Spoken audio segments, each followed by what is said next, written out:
Subscription کے button کو دبائیے اور ساتھ بیل آئیکن پر کلک کیجیے تاکہ آپ کو تمام ویڈیو فوراً مل سکیں۔ اس ویڈیو پسند آنے کی صورت میں اسے لائک، کمنٹ اور شیئر کرنا مت بھولیں۔ سلطان صد احترام نظام اوریزی نے کہا، آپ کسی کے انتظار میں نہ بیٹھے رہیں، تیاری اور پیش بندی ابھی سے کر لیں۔ راجہ جے پال کی باتیں میرے ساتھ بھی ہوئی ہیں اور میری موجودگی میں وہ اپنے سالاروں اور سپہ سالاروں کے ساتھ جو باتیں کرتا رہا ہے وہ بھی میں نے غور سے سنی ہیں۔ اب کہ یہ راجہ شکست کھانے نہیں آئے گا، ہم اتنی فوج کبھی اکٹھی نہیں کر سکتے جتنی وہ لائے گا۔ مقابلہ 6 اور 1 کا ہوگا۔ ہمیں یہ جنگ بھی گھات اور شب خون کے طریقے سے لڑنی پڑے گی۔ جے پال اس خوش فہمی میں مبتلا ہے کہ سلطان سبکتگین کی وفات کے بعد غزنی میں کوئی قابل فوجی قائد نہیں رہا۔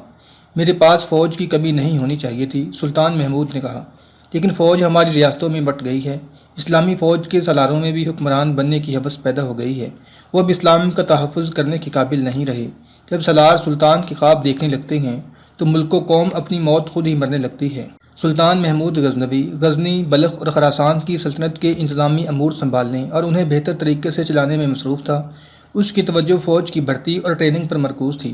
اس نے اسی وقت اپنے سپہ سالار اور دیگر سالاروں کو بلایا۔ فوج کی بلائی کمان اس کے ہاتھ میں تھی۔ یہ یقین ہو چکا ہے کہ ہندوستان کے راجوں مہاراجوں کی مشترکہ فوج تیسرے حملے کے لیے آ رہی ہے، سلطان نے کہا۔ کمان پہلے کی طرح راجہ جے پال کی ہوگی۔ اس کی نفری کی تعداد کا علم نہیں ہو سکا۔ میرا خیال ہے کہ 1 لاکھ سے کم نہیں ہوگی۔ ہماری تعداد بہرحال کم ہوگی۔ لاہور میں ہمارے آدمیوں نے اس کی رسد اور سامان کا ذخیرہ جلا دیا ہے۔ اس سے اس کے کوچ میں تاخیر ہو گئی ہے۔ آپ اپنی بدنصیبی کو سمجھتے ہیں۔ آپ اپنی پوری فوج جنگ میں نہیں جھونک سکتے۔ آپ کو کچھ رستے غزنی اور دیگر جگہوں پر رکھنے ہوں گے، کیونکہ ہم جب دشمن کے خلاف لڑ رہے ہوں گے آپ کے بھائی آپ کی پیٹھ پر وار کریں گے۔ یہ ہمارے قومی جذبے کا بڑا ہی سخت امتحان ہے۔ آپ تصور کر سکتے ہیں کہ ہندوؤں کا حملہ کامیاب ہو گیا تو اس کا نتیجہ کیا ہوگا۔ آپ سلطنت غزنی کے نہیں، خانہ کعبہ کے پاسبان ہیں۔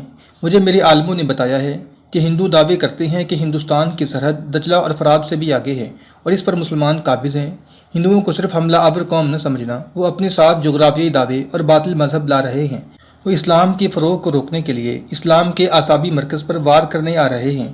آپ اپنی سلطنت یا اپنے گھروں کے تحفظ کے لیے نہیں، خدا کے گھر کے تحفظ کے لیے لڑیں گے۔ آپ کو ایک فائدہ یہ حاصل ہے کہ ہندوؤں کی فوج پر تمہاری دہشت طاری ہے۔ لاہور سے جو 2 آدمی آئے ہیں انہوں نے بتایا ہے کہ ہندوؤں کے پچھلے حملے سے جو فوج بچ کر واپس گئی تھی اس نے اپنے ملک جا کر خوب دہشت پھیلائی تھی۔ اس کا اثر نئی بھرتی پر بھی ہے۔ میں آپ کو دوسرا فائدہ یہ دینا چاہتا ہوں کہ آپ اپنی سلطنت سے دور دشمن کی ریاست کے قریب لڑیں اور میدان آپ کی مرضی اور آپ کی سہولت کا ہو۔ یہ میدان پشاور کے قریب ہوگا۔ ہم جیش گھاٹ میں بٹھائیں گے۔ آپ کے پاس لمغان کے چند 1 قلعے ہیں، ہم انہیں دھوکے کے لیے استعمال کریں گے۔ راجہ جے پال ہاتھی بھی لائے گا۔ آپ جان چکے ہیں کہ ہاتھی جتنا خوفناک لگتا ہے اس میں اتنی ہی خوفناک کمزوریاں ہیں۔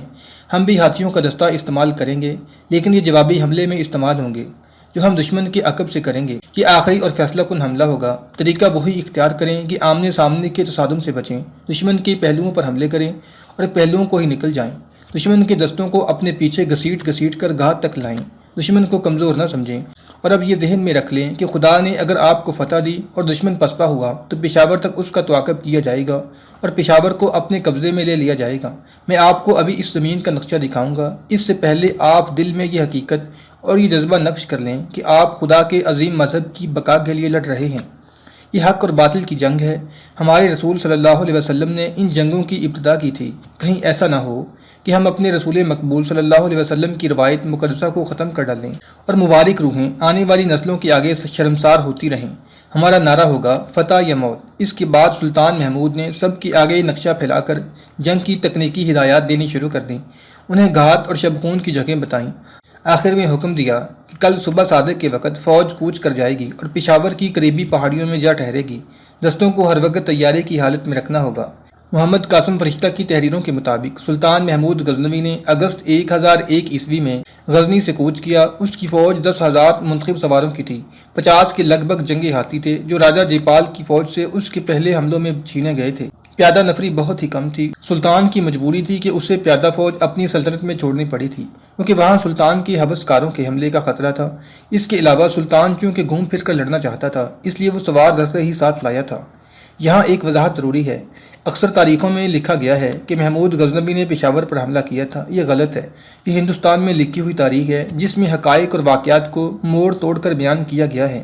تمام نامور مورخوں نے لکھا ہے کہ حملہ راجہ جے پال نے کیا تھا اور محمود غزنوی یہ حملہ روکنے کے لیے پہلے ہی اپنی سلطنت سے نکل آیا اور پشاور کے قریب جنگی پوزیشن میں خیمہ زن ہو گیا تھا۔ راجہ جے پال نے رسد اور سامان کی کمی چند دنوں میں پوری کر لی تھی۔ وہ بہت جلد حملہ کرنے کا تہیہ کیے ہوئے تھا۔ وہ اپنے جرنیلوں سے یہی کہتا پھر رہا تھا کہ وہ سبکتگین مر گیا ہے جس نے میرے حملے روک لیے تھے، اب میری راجدھانی غزنی ہوگی۔ اب اس نے ایک کنواری لڑکی کی قربانی بھی دی تھی۔ وہ کہتا تھا کہ اب دیوتا اس کے ساتھ جا رہے ہیں۔ اس کے باوجود اب دوسرے مہاراجوں نے اسے اتنی فوج نہیں دی تھی جو پہلے دی تھی، سامان بہت دے دیا تھا۔ راجہ جے پال نے لاہور سے کوچ کیا تو اس کی فوج کی تفصیل یہ تھی: 12,000 سوار، 30,000 پیادہ اور 300 جنگی ہاتھی۔ رسد اور سامان والی بیل گاڑیوں کی تعداد میلوں لمبی تھی۔ جے پال فیصلہ کن جنگ لڑنے کے لیے سال بھر کی رسد ساتھ لے جا رہا تھا۔ اسے فتح کا اتنا یقین تھا کہ مورخوں کے مطابق وہ بے انداز خزانہ سونے اور ہیروں کے ہار اور جواہرات ساتھ لے گیا۔ اس خزانے کا ایک مقصد یہ بھی بیان کیا گیا ہے کہ وہ غزنی کے راستے میں افغان سرداروں کو زر و جواہرات دے کر اپنے ساتھ ملانے کا ارادہ رکھتا تھا۔ اس نے کوچ بہت تیز کرایا۔ وہ اس ضم میں مبتلا تھا کہ وہ غزنی والوں کو بے خبری میں جا لے گا۔ اس نے پشاور صرف ایک رات قیام کیا تاکہ بیل گاڑیاں پہنچ جائیں۔ اس نے پشاور سے کوچ کیا تو غزنی کے جاسوسوں نے اس کی ساری فوج اور کوچ کی ترتیب دیکھ لی۔ انہوں نے قبل از وقت سلطان کو بتا دیا کہ راجہ کی نفری کتنی اور کیسی ہے۔ راجہ جے پال کو پشاور سے نکلتے ہی پتہ چل گیا کہ سلطان محمود پہاڑیوں میں خیمہ زن ہے۔ اسے یقین نہیں آ رہا تھا لیکن وہ چوکس ہو گیا۔ اس نے پشاور اور پہاڑی سلسلے کے درمیان پڑاؤ کا حکم دے دیا تاکہ آگے کی کوئی اطلاع حاصل کر سکے۔ رات کو اس نے دیکھ بھال کے لیے ایک جیش بھیجا مگر وہ واپس نہ آ سکا۔ غزنی والوں نے راجہ جے پال کے ساتھ حساب کتاب کھول لیا تھا۔ صبح ابھی تاریک تھی جب جے پال کی فوج کی خیمہ گاہ کے ایک کونے پر غزنی کے سواروں نے شب خون مارا اور افراتفری پیدا کر گئے۔ ہندوؤں کا جانی نقصان بھی ہوا۔ جے پال نے تیاری کا حکم دے دیا۔ صبح طلوع ہوئی تو اسے غزنی کی فوج کے 2-4 دستے نظر آئے جو سامنے کھڑے تھے۔ جے پال نے حملے کا حکم دے دیا۔ غزنی کے یہ سوار دستے آگے آ کر پھیل گئے۔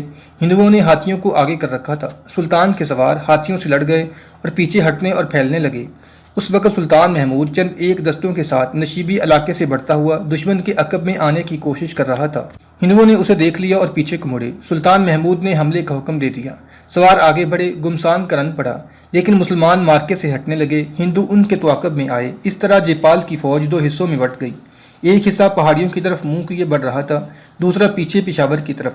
اس وقت سلطان کے کچھ سوار دستے دونوں فوجوں کے درمیان آ گئے۔ انہوں نے دونوں حصوں کے عقب پر حلہ بول دیا۔ راجہ جے پال کا ہیڈ کوارٹر درمیان میں تھا۔ اس کا جھنڈا ایک سوار نے اٹھا رکھا تھا۔ چند ایک مسلمان سواروں نے جھنڈے پر حلہ بول دیا مگر ان میں سے کوئی ایک بھی زندہ نہ رہا، جھنڈا نہ گر سکا۔ دوپہر تک میدان جنگ کی صورت یہ ہو گئی کہ راجہ جے پال کی فوج جو 2 حصوں میں کٹ چکی تھی بکھر گئی۔ راجہ جے پال آگے بڑھنے کی کوشش کر رہا تھا۔ اس کا ارادہ یہ تھا کہ چونکہ سلطان محمود یہیں ہے اس لیے وہ آگے بڑھ جائے اور غزنی پر جا دھمکے۔ اس کوشش میں راجہ کی جیش مسلمانوں کی گھات میں آنے لگے۔ ان پر تیروں کی بچھاڑیں پڑیں اور وہ گرتے چلے گئے۔ سلطان محمود کے سوار گھوم پھر کر لڑنے لگے۔ 10,000 سواروں کا مقابلہ 12,000 سواروں اور 30,000 پیادوں سے تھا۔ مسلمانوں کا جانی نقصان خاصا ہو رہا تھا مگر شہیدوں کا لہو رائے گاں نہیں جا رہا تھا۔ راجہ جے پال کی یہ کوشش بری طرح ناکام ہو رہی تھی کہ مسلمان کہیں جم کر لڑیں۔ وہ جم کر لڑنے کے لیے آیا تھا۔ اس کی فوج کی ٹریننگ انہی خطوط پر ہوئی تھی۔ سلطان محمود نے لڑنے کے لیے جس زمین کا انتخاب کیا تھا وہ اس کے طریقہ جنگ کے لیے موزوں تھی۔ جے پال تو کچھ اور سوچ کر آیا تھا۔ وہ یہاں لڑنے کے لیے تیار نہیں تھا، تاہم اس نے جنگی اہلیت کا پورا مظاہرہ کیا۔ اس کی جنگی قوت زیادہ بھی تھی مگر میدان مسلمانوں کے ہاتھ تھا۔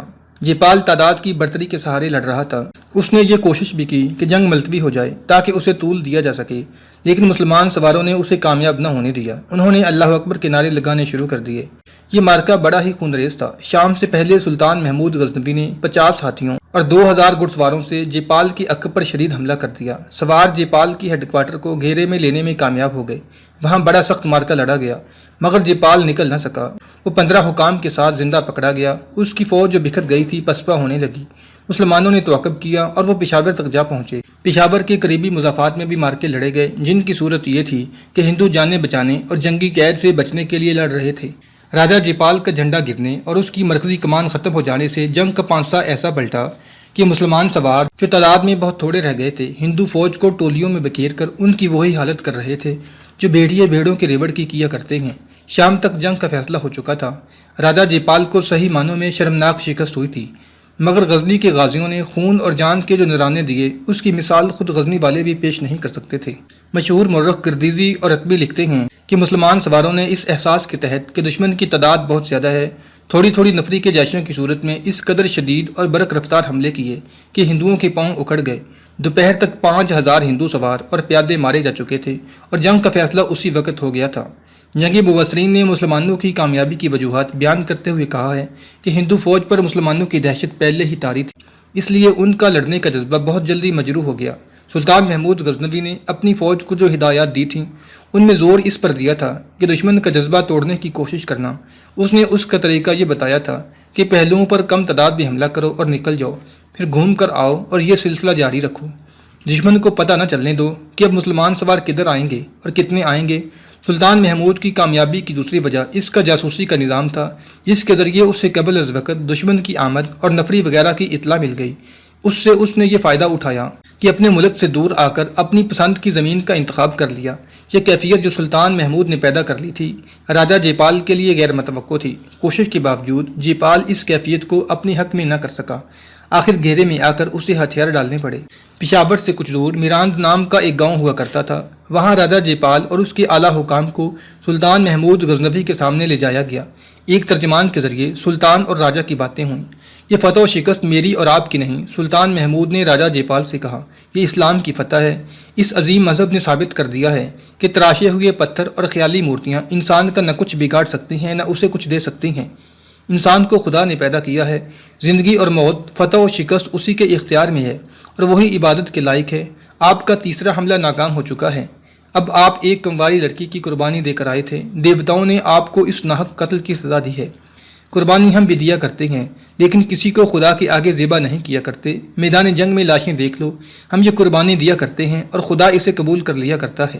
کیا آپ ہمارے ایمان کو برحق تسلیم نہیں کرتے، جنہوں نے 10,000 کی تعداد میں آپ کی 50,000 کے لشکر کو میدان سے بھگا دیا ہے؟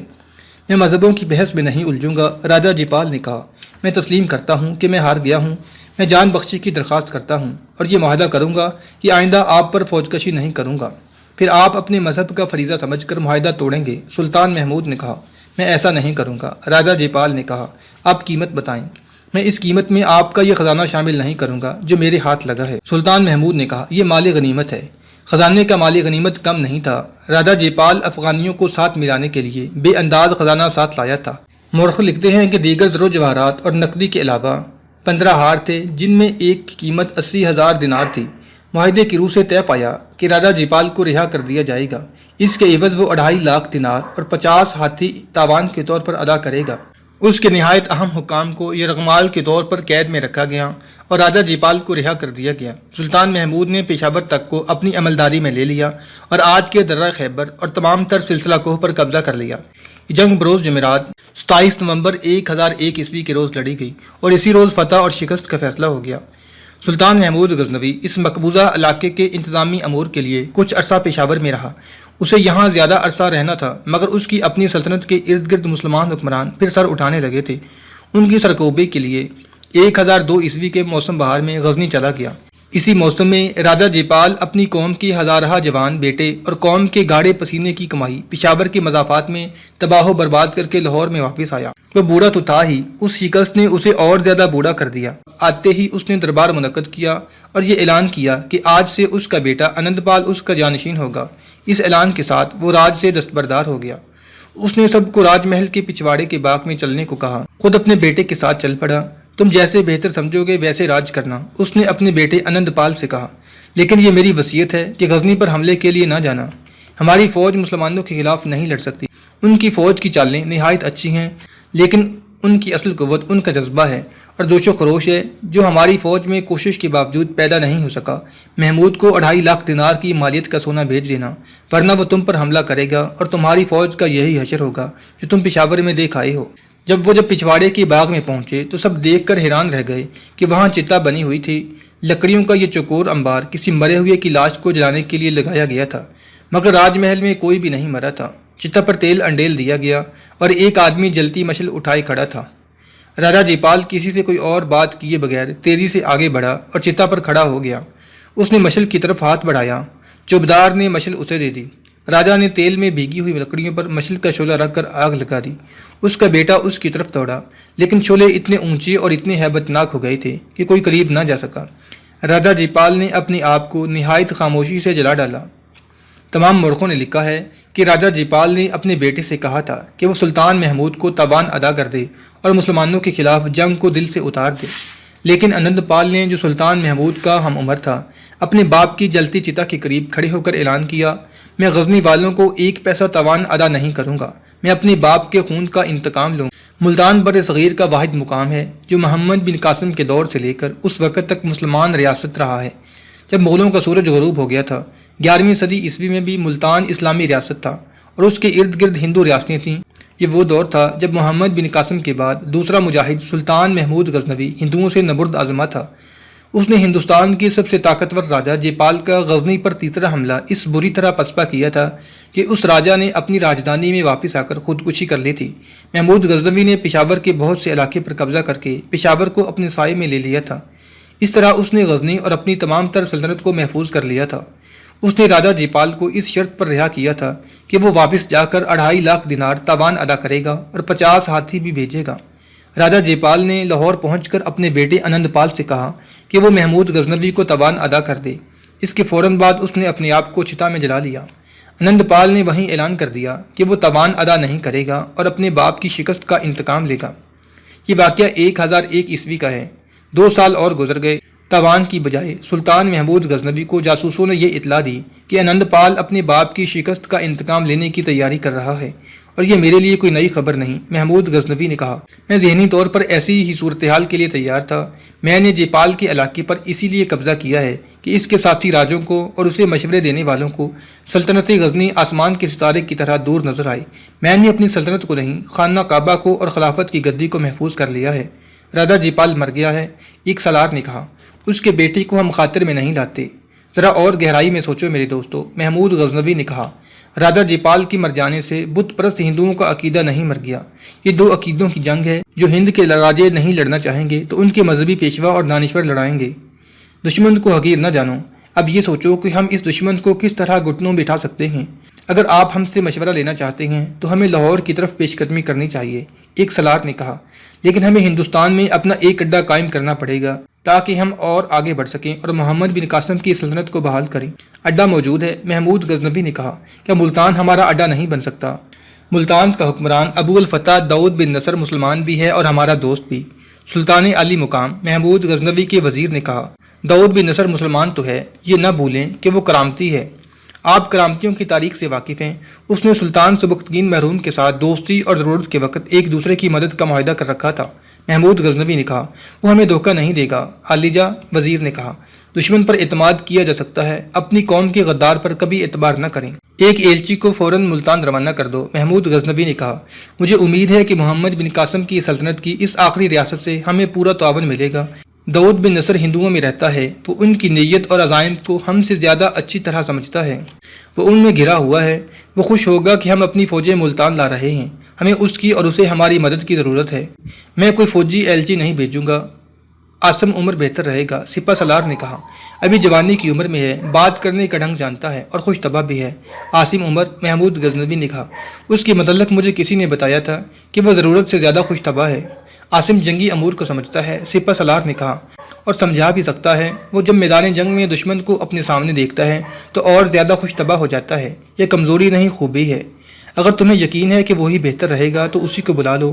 محمود غزنوی نے کہا، میں اسے زبانی پیغام دوں گا کیونکہ اسے دشمن کے علاقے میں سے گزر کر جانا ہے۔ تحریری پیغام پکڑا جا سکتا ہے۔